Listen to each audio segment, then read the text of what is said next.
नगर पालिका परिषद गोंडा के तमाम उम्मीदवारों ने जिस तरीके से आज नामांकन किया, उसमें भारतीय जनता पार्टी की लक्ष्मी रायचंदानी और निर्दलीय जो निर्मल श्रीवास्तव, उनकी पत्नी संध्या श्रीवास्तव ने, और समाजवादी पार्टी से उजमा राशिद जो निवर्तमान चेयरपर्सन है, उन्होंने अभी तक यहाँ नामांकन किया है। और कांग्रेस के भी यहाँ पर रफीक रहनी, वो आए हुए हैं अपने पत्नी के साथ, वो सभी यहाँ पर नामांकन कर रहे हैं। और तमाम प्रकार से यहाँ पर समर्थकों का आना जाना लगा हुआ है और सभी अपने अपने कैंडिडेट के प्रति कहीं ना कहीं समर्पण की भावना दिखा रहे हैं। अगर भारतीय जनता पार्टी की बात करें तो भारतीय जनता पार्टी ने अपने एक ऐसे शख्स जिन्होंने ताउम्र भारतीय की सेवा की, संघ की सेवा की, जो विधायक यहाँ नगर के रह चुके हैं, तुलसीदास रायचंदानी, जिन्होंने सन 62 से कहीं ना कहीं पार्टी के प्रति अपना समर्पण हमेशा जारी रखा हो। आज भी पार्टी का कोई भी कार्यक्रम हो, तुलसीदास जी वहाँ जरूर मौजूद रहते हैं। ऐसे में उनको उनकी तपस्या का फल मिला। उनकी बहू लक्ष्मी रायचंदानी को यहाँ पर टिकट दिया गया है, जो उनके बेटे राजेश रायचंदानी की पत्नी है।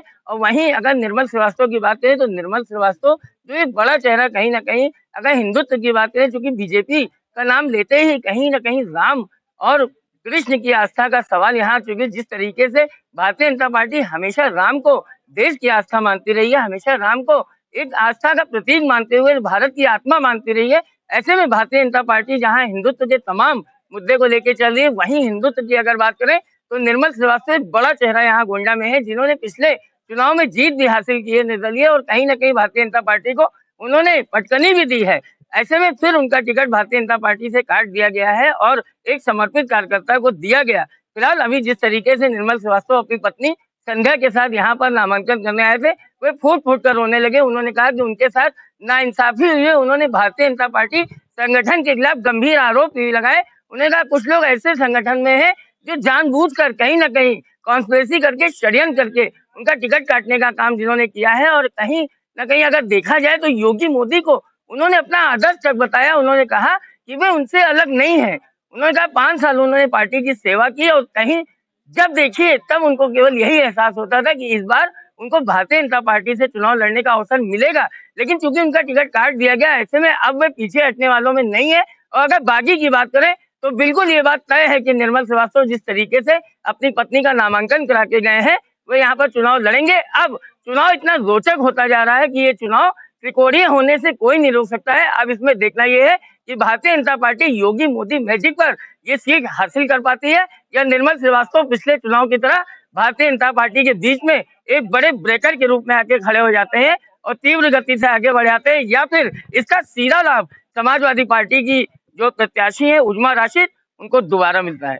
मैं गोंडा से अंकुर का कर रहा हूँ और 17 साल में जनता ही है, यहाँ की सम्मानित जनता, जिन्होंने मेरा साथ हमेशा दिया है और उनका आशीर्वाद मेरे ऊपर हमेशा बना भी रहा है। मैं उनसे एक बार पुनः अपील करता हूँ कि मेरे साथ अन्याय हुआ है, मेरे साथ हमेशा अन्याय होता रहा। जनता जानती है कि मैं 18,000 वोट पाता हूँ और पार्टी 2,500 पाती है। उसके बाद ऐसा नहीं है कि संगठन रिपोर्ट लगाता है गलत तरीके से। जो भी चीज़ें हैं, हर बार एक बार गलती होती है, बार बार गलती नहीं होती। और संगठन में सभी लोग नहीं, बस कुछ लोग हैं, 1-2 लोग ऐसे जो एक योजनाबद्ध तरीके से और सिस्टम बैठा देते हैं और चीज़ें माइनस हो जाती है। और पार्टी के नेतृत्व में ऊपर भी यहाँ से सबसे ज़्यादा दुख हमको इसलिए कि लगातार 5 साल से मैं संघर्ष कर रहा हूँ, लेकिन पार्टी ने पैनल में नाम ही नहीं भेजा हमारा। अगर स्थानीय राजनीति की आप बात की है कि उनका आप शिकार हो रहे हैं, तो क्या ऐसे लोग पार्टी को नुकसान नहीं पहुंचा रहे? अगर पार्टी में कुछ लोग इस तरह हैं, देखिए सब लोग ये चाहते हैं कि यहाँ जो भी चेयरमैन हो वो रिमोट से चले, रिमोट से चले, साइन उनका हो लेकिन निर्णय किसी और का हो, और वो चीज़ें मुझ पे नहीं लागू होती हैं। यहाँ मेरे में ये है कि साइन मेरा होता है और निर्णय आपका होता है, जनता का होता है। तो आप बताइए, तो ये 5 साल से लगातार आपने ज़मीनी संघर्ष किया है, जुड़े रहे हैं, जन जन तक पहुंचने का काम किया है। अब चूंकि आपने पर्चा भी दाखिल निर्दल के रूप में शायद किया है, तो क्या किस तरीके का आशीर्वाद जनता से चाह रहे हैं? जनता देख रही है मेरे साथ लगातार अन्याय हो रहा है। वो जानती है कि मैं बचपन में ही 12 साल का था, तभी मेरे पिताजी और भाई की हत्या भी हो गई।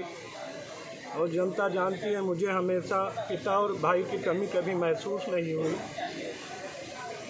और हमेशा उनका आशीर्वाद मेरे ऊपर बना रहा है। मैं उनसे अनुरोध करता हूं कि वो मेरे साथ खड़े हों और मेरा सहयोग करें। ठीक है।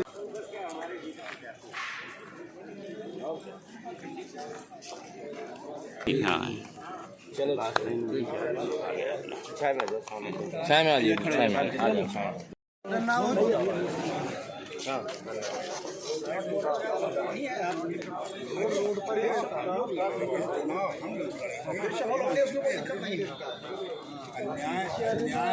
ऐसा हुआ ये दिख रहा है, ऐसे लगा दो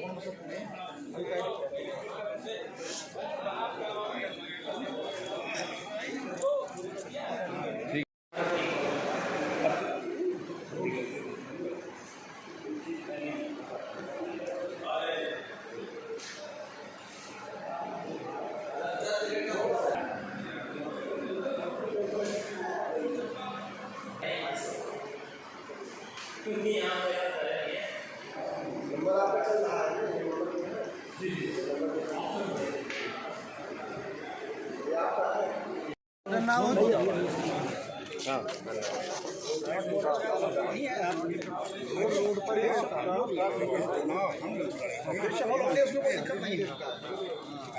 अन्याय ऐसा हुआ ये दिख रहा है, ऐसे लगा दो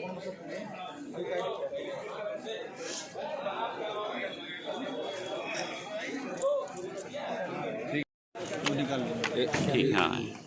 चलो चाय में आ जाइए, चाय में आ जाइए।